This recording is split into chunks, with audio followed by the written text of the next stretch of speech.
এখন আপনাদেরকে দেখাবো সরাসরি এই বিদ্যুৎ সংযোগ ছাড়া কিভাবে আমরা এই মিনি ইউপিএস এর মাধ্যমে আমাদের ওয়াইফাই এবং অনু কানেক্ট করে আমরা সরাসরি ওয়াইফাই চালাবো। তো এর জন্য আমাদের কি করতে হবে, প্রথমত এখানে দেখতে পাচ্ছেন যে পাওয়ার কেবলগুলো, টোটালি আমি এই পাওয়ার কেবলগুলো একদমই খুলে দিচ্ছি। এখান থেকে আমি অনু থেকে আমার পাওয়ার সিগন্যালটা খুলে ফেললাম, পাশাপাশি আমার এখানে রাউটার থেকেও আমি পাওয়ার কেবলটা টোটালি খুলে ফেললাম। তো এইগুলো আমি একবারে নামিয়ে ফেলতেছি। আর দেখুন টোটালি আমি ওইগুলো খুলে ফেলছি। এইখানে একটা কেবল রয়েছে, এইটা হলো আমাদের পন সিগন্যাল, অর্থাৎ ইন্টারনেটের যে সিগন্যাল যেটা অনুতে থাকে। এই যে দেখতে পাচ্ছেন শুধুমাত্র এই সিগন্যালটা রাখছি, পাশাপাশি যে রাউটার টু অনু যে কানেক্টরটা এইটা রাখছি। তো এইটা ছাড়া তো ইন্টারনেট চলা সম্ভব না। যাই হোক, এখন আপনাদেরকে দেখাবো যে এইটার মাধ্যমে কিভাবে আমরা এটা কানেক্ট করবো এবং কোনটার জন্য কত পাওয়ার লাগবে সেটা আপনারা কিভাবে দেখবেন। দেখুন এইখানে আমাদের যে অনুটা রয়েছে, এই অনুটার যদি আমরা পিছনের দিকে একটু চলে আসি, একটু পিছনের দিকে আসলে আপনারা এখানে দেখতে পারবেন ডিসি 12 ভোল্ট লেখা আছে, অথবা আপনার অনুর পিছনেও এখানে লেখা থাকতে পারে যে আপনার এই অনুটা কত ভোল্ট। তো এইটা আমরা পাইলাম, এখানে যে ডিসি 12 ভোল্ট, এইটার ভোল্ট আমরা পাইছি এখান থেকে, এইটা হলো 12 ভোল্টের। এইবার আমরা এই যে রাউটারটা রয়েছে, রাউটারের ভোল্টটা কোথায় বার করব, একদম রাউটারের পিছনে চলে যাব। আপনার যে রাউটার হোক না কেন সেই রাউটারের পিছনে চলে যাবেন, যাওয়ার পরে দেখতে পারবেন আমার এই রাউটারটা এইখানে লেখা রয়েছে 5 ভোল্ট। সো এইখানে 5 ভোল্ট আছে, আপনার রাউটারটাও সাধারণত হয়তো 5 ভোল্ট হবে অথবা অন্য ভোল্টের হইতে পারে, সাধারণত বেশিরভাগ 5 ভোল্টই হয়।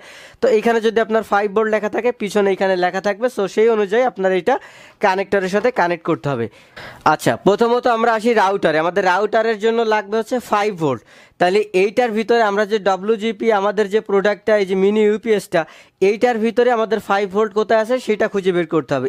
এইখানে আপনার যে পোর্টগুলো রয়েছে, এই পোর্টগুলোর ভিতরে আপনার কোনটা 5 ভোল্ট সেটা খুঁজে বের করতে হবে। দেখতে পাচ্ছেন এইটা হলো আমাদের 5 ভোল্ট, এখানে দেখতে পাচ্ছেন 5 ভোল্ট লেখা আছে। তো এই 5 ভোল্টের জন্য আমাদের এই কানেক্টরটা, অর্থাৎ এইটা এইটা তো এখন আমরা কি করব, এইটাকে খুলে ফেলবো। এইটাকে খুলে ফেললাম, খুলে ফেলার পরে এবার আমরা এই 5 ভোল্টটা এখানে কানেক্ট করে দিব। এইখানে আমরা এই 5 ভোল্টটা কানেক্ট করে দিলাম। 5 ভোল্ট থেকে আমাদের এই যে পোর্টটা, এটা চলে যাবে সরাসরি আমাদের রাউটারে, কারণ রাউটার আমাদের 5 ভোল্ট চাচ্ছে। আচ্ছা, আমাদের রাউটারে আমরা 5 ভোল্ট দিয়ে দিলাম। এইবার এইটার জন্য আমাদের লাগবে কত ভোল্ট, এইটার জন্য আমাদের লাগবে 12 ভোল্ট। আমি আপনাদেরকে দেখাইছিলাম এইটা ডিসি 12 ভোল্ট চাচ্ছে, অর্থাৎ এইখানে এবার আমাদের খুঁজে বের করতে হবে যে আমাদের 12 ভোল্টের পাওয়ারটা কোথায় রয়েছে। সো এখানে দেখতে পাচ্ছেন দুইটাই 12 ভোল্ট, আপনার 9 ভোল্ট 12 ভোল্ট থাকতে পারে, অর্থাৎ যে ভোল্ট আপনার চাচ্ছে সো সেই পোর্ট আপনি এখান থেকে দিতে পারেন। দেখতে পাচ্ছেন এখান থেকে দুইটাই আসলে 12 ভোল্ট 9 ভোল্ট সাপোর্টেড। তো আমরা এখান থেকে যে কোনো একটা খুলে ফেললাম, খুলে ফেলানোর পরে এর দুই মাথায় একই। সো এখান থেকে আমরা যে কোনো একটাতে কানেক্ট করে দিলাম, কানেক্ট করে এখান থেকে আমরা এটার অনুর পাওয়ারটা দিয়ে দিব। অনুর পিছনে এখানে যে ভোল্টেজ আছে, তো এইখানে আমরা 12 ভোল্টের কানেক্টরটা দিয়ে দিলাম। তো এইখানে দেখতে পাচ্ছেন আমাদের টোটালি কানেক্ট করা শেষ। এই দুইটা কানেক্ট দিলেই আমাদের হয়ে যাচ্ছে। এখানে আমরা সবকিছু ঠিক আছে কিনা দেখিনি, আমাদের সব ভোল্ট ঠিক আছে। এইবার শুধুমাত্র আমাদের ইউপিএসটা এখন পাওয়ার অন করলে আমাদের রাউটার এবং অনুটা কানেক্ট হয়ে যাবে। সো এই পাওয়ারটা অন করার জন্য এখানে দেখতে পাচ্ছেন পাওয়ার একটা অপশন রয়েছে, সুইচ। তো এই সুইচটা যখন আমরা একটা চাপ দিব, তখন একটা ক্লিক করার বিনিময়ে এখানে দেখতে পাচ্ছেন আমাদের বাতিটা জ্বলে গেছে। এখানে 4টা বাতি জ্বলবে, এটা হলো আপনার ব্যাটারির পাওয়ার কত আছে, সবগুলো যখন জ্বলবে তখন ফুল চার্জ, তারপরে নিচের পর্যন্ত যখন এখানে আপনার পাওয়ার দেওয়া আছে কম বেশি আপনি দেখলেই বুঝতে পারবেন। তো এইটা আপনার একটা ক্লিকে অন হবে এবং পরপর দুইটা ক্লিক করলে, অর্থাৎ মাউসে যেমন ডাবল ক্লিক করলে অফ হয়ে যাবে, সিঙ্গেল ক্লিক করলে অন হয়ে যাবে। তো দেখতে পাচ্ছেন আমরা যখন এটা অন করে দিলাম, পাশাপাশি আমাদের এইখানে অনুতেও পাওয়ার চলে আসছে, আমাদের রাউটারও কিন্তু এখানে পাওয়ারটা চলে আসছে। তো এইখানে দেখুন কিন্তু আমাদের কোনো বিদ্যুৎ সংযোগ নাই। এইবার আপনারা দেখুন যে এটা আসলেই কানেক্ট হয় কিনা।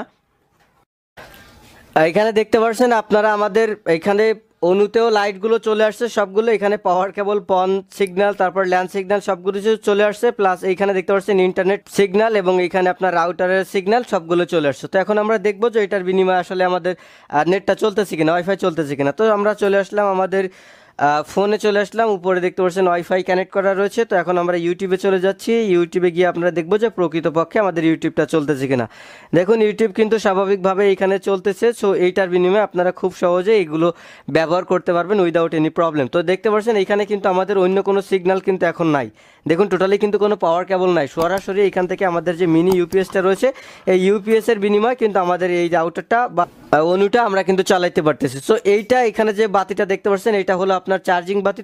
তো তারপরে আপনারা যদি চান যে ইউপিএসটাকে চার্জ দিতে, তাহলে এটা চার্জ আপনারা কিভাবে দিবেন, বা এইটার জন্য তো কোনো অ্যাডাপ্টার দেয়নি আপনার চার্জ দেওয়ার জন্য, সেক্ষেত্রে আপনি চার্জটা কিভাবে করবেন।